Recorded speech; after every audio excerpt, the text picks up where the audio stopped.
Este es un video de la serie Culturas Criollas Negras y Afroamericanas Negras de nuestro canal de YouTube. No es posible hablar seriamente acerca de la cultura negra, de la cultura de los esclavos que llegaron a América, sin uno referirse a la trata. Y la trata tiene tres elementos, tres maneras de efectuarse la trata. La primera trata fue una trata netamente africana que proviene desde hace 2000 o 2500 años, en la cual los propios reyes africanos negros capturaban a otros africanos negros para hacerlos sus propios esclavos o para vendérselos a otros mercaderes. Eso y siguió siendo durante muchos siglos la primera trata propiamente africana. Luego, en el siglo VIII, con la expansión del Islam en África, se va a desarrollar la trata índica, es decir, los musulmanes compraban o atrapaban ellos mismos a los negros africanos y los llevaban a los países musulmanes para dos cosas, los llevaban para los harenes. En el caso de las mujeres como concubinas y en el caso de los hombres para que custodiaran los harenes, pero antes los convertían en eunucos. Por lo tanto, no se iba a desarrollar mucho la población desde ese punto de vista.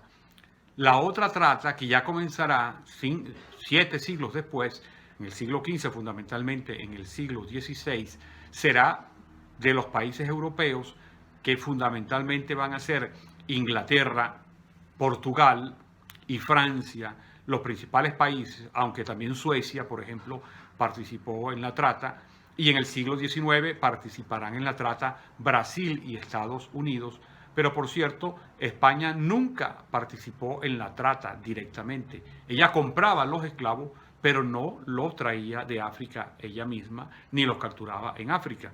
Para eso lo hacían los portugueses, los ingleses y los franceses. Esa trata va a ir creando un nuevo fenómeno mundial que va a tener como epicentro a América. Y es que esa trata traía de África a africanos pertenecientes a diversas etnias. Pero esas etnias, cuando llegan a América, se mezclan y van a conformar algo absolutamente nuevo.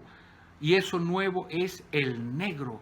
El negro es una invención de América como donación a la humanidad, un nuevo tipo de humanidad, que es la humanidad negra, donde es una nueva etnia, es una mezcla, que además periódicamente se le fue aumentando no solamente lo que traía de África, que tenía distintas culturas, que incluso algunas de sus culturas eran reinos, porque en una literatura racista se ha insistido mucho en que prácticamente los esclavos que vinieron eran no solamente analfabetas, sino estaban en una etapa muy primitiva de su desarrollo, lo cual es falso, no tiene nada que ver con la historia, porque para el siglo XV ya existía el reino de Angola, por ejemplo, con su capital Luanda, que los portugueses van a entrar y van a establecer un acuerdo que después terminará en colonización. Y ya eran reinos grandes. Incluso de la parte superior, en el África occidental, parte de los africanos que trajeron eran africanos musulmanes que ya sabían leer y escribir. Y se van a dar casos muy importantes que, por ejemplo, hay que recordar, y es que dependiendo del siglo de la trata, algunos pueblos van a ser esclavistas y después esos mismos pueblos van a ser esclavizados. Los reinos yorubas fueron esclavistas que atrapaban a los otros reinos africanos y los vendían a los europeos o los vendían a los musulmanes hasta el siglo XVIII, pero ya a finales del XVIII los yoruba fueron derrotados por el poderío militar europeo y entonces los que eran esclavistas pasaron a ser esclavos y en esa condición pasarán a América. Por eso, para poder entender las complejidades de la trata, hay que ir siglo por siglo, porque siglo por siglo irán cambiando los actores, irán cambiando los roles e irán cambiando los intercambios culturales que se van a ir efectuando.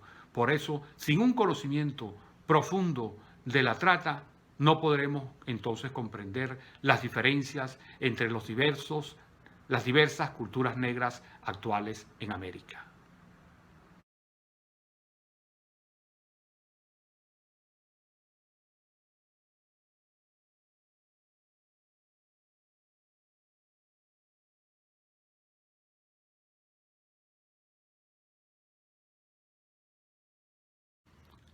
Estimado videovidente, gracias por haber entrado en nuestro canal.